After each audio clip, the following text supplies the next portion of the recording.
Hello boys and girls, welcome to Mrs. Bandu's Math Movies. This is Course 2, Lesson 5-4, Solving Proportions. Our objectives are to solve proportions using unit rates, mental math, and cross products. Okay, so no new definitions here, it's just looking at different methods we can use to work with proportions. Okay, so first one is using unit rates. The cost of 4 light bulbs is $3. Use the information to find the cost of 10 light bulbs.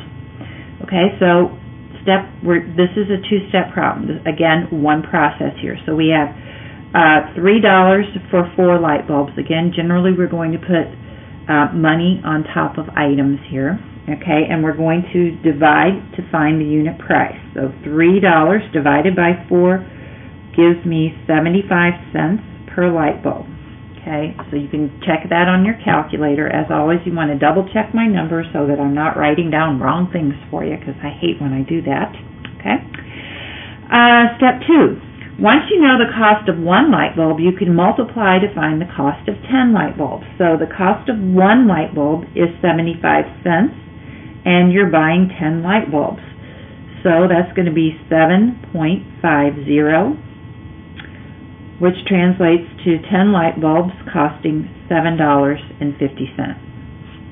Okay, so again, I found the unit price, and then from there I multiplied by the number of light bulbs that I wanted to purchase for the cost of that number. Okay, moving on to example number 2, which is asking us to use mental math. Okay, so solve each proportion using mental math. So we have 5 to c is equal to 30 to 42. Alright, so basically what we're doing here, since 5 times 6 equals 30, the common multiplier is 6. So something times 6 is 42. What number times 6 equals 42?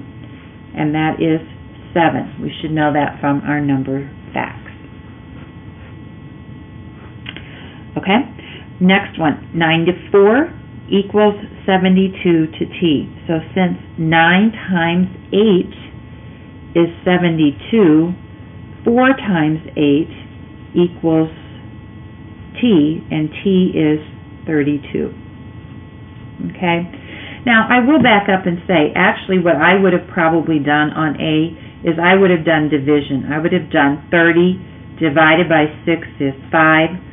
42 divided by 6 is 7. You can think of it that way as well.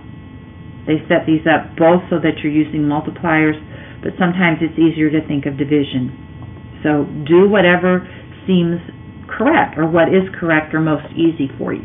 So again, this one could have been done using division. If you'd like me to go over that in more detail with you in class, certainly please be sure to ask at that time. I'm going to move on to example number 3, and this is using cross products. Okay. All right. So we want to solve 6 to 8 is equal to 9 to a. So first we're going to do our cross products. 6 times a, which is 6a, and 8 times 9.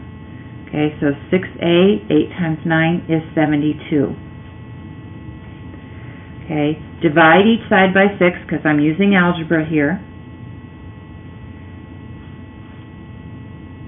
So I have 6a divided by 6 gives me the result of a. 72 divided by 6 gives me 12. So a is 12.